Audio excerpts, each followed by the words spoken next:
Hard to top that, but I got one last video this morning I'd like you to take a look at.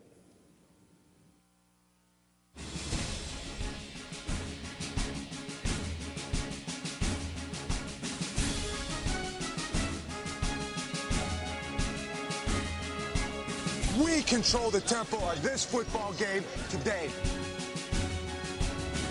A lot of heart in this football team. You're strong. You're real strong. You keep playing with that effort, that belief, and that trust, you can overcome some things. You play smart, you stay focused, and above it all, you play physical. Boom!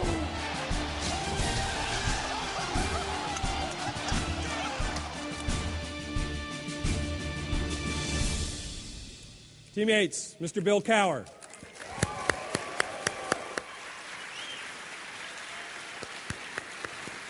Thanks, Michael.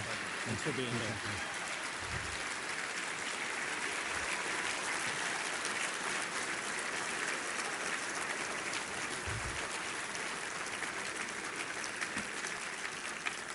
First of all, it is a real pleasure to be here for your annual meeting, and how ironic for us to be here on the opening day of the 2010 NFL season. And you have to thank Mike. I mean, I'm a big Pat Riley fan, and I know Pat Riley was here last year, but Pat Riley in September?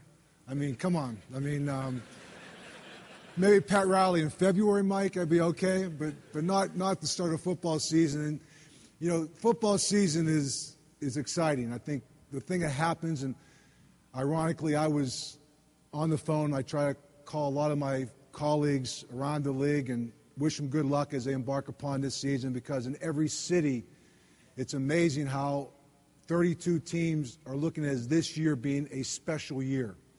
You know, this is a year that we come together, and so much is looked upon that first game, the anticipation, the build-up, not just from the team standpoint, from the fan standpoint, from the city standpoint. And, you know, I look upon that and I say that, like each team, Interline also has high expectation. You know, I was on the phone this morning with Marvin Lewis, and Marvin Lewis is a very good friend of mine, and I will get on the phone this afternoon with Bill Belichick. He's also a good friend of mine.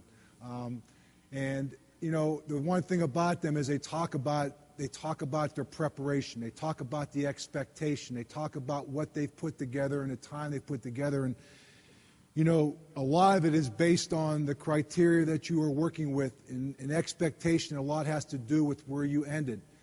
And as I look at the Interline brand, I look at the fact that, you know, the basis of your high expectation is clear.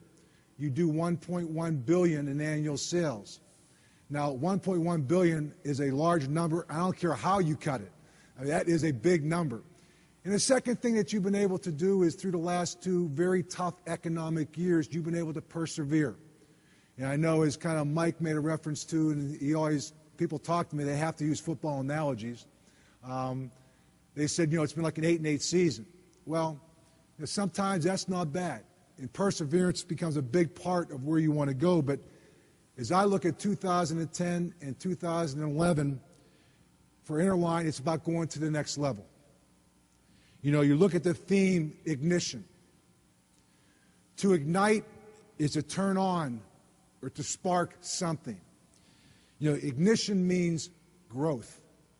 You know, growth is achieved through executing a plan. Growth is achieved through teamwork. You know, your business and understanding your market, maximizing your resources, and providing top quality is not easy. And it's like putting together a championship team, trying to put together a winning game plan. You know, to do it is one thing, but then to sustain it is going to the next level. You see, my talk does not focus on results. My talk focuses on the process. To me, the results are a byproduct of the process. And what is the process? The process is the mindset. The process has structure and guidelines. The process is focused, yet flexible. And the process is never ending. I looked at it and I used to use analogies, and a lot like a minister, I always do a lot of things in threes. And I used to talk to the team a lot about the 3 Ps: perspective, preparation, and perseverance. And I tried to do that with another P, that's a positive mindset and a positive approach. I'm a true believer really in how you act and how you feel starts with how you think. And, life a lot is about recognizing where you are and embracing the moment. And having said that, I get asked a couple questions often when I come out and speak. Number one, and I will ask them for you, is why at the age of 50 would I walk away from the Pittsburgh Steelers, who had a young quarterback, a solid organization, a young football team for the most part, a team built to have sustained success? And my answer to you is very simply that there are times in your life where you have to look at the situation. I had a window of time with my children that I prioritized, and I have no regrets this day that I was able to spend my time with that window of time with my children. That was a window I would never get back. I can always go back to coaching. And the second question was, would you go back and will you go back to coaching? And my answer to that one is simply that I will look at it year to year, as I've done. I look at my job at CBS. It's a good job. I enjoy the guys I work with. I have an opportunity to stay involved in the league. And quite honestly, I have an opportunity to coach 32 teams. And I have not lost a game in 3 years.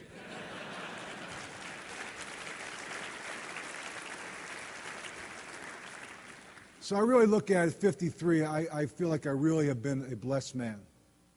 I had an opportunity to work a job I love and run the gambit of emotion.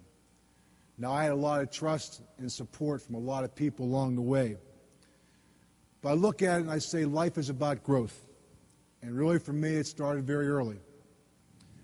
I know growing up in Pittsburgh, my father instilled 3 things in me, and I will always remember to this day. And the first thing he said to me was, finish what you start. He never allowed me to quit. It's about perseverance. The second thing is work harder than the other person. And I always thought I was a hard worker until one day he came into me and he said, you know what, son?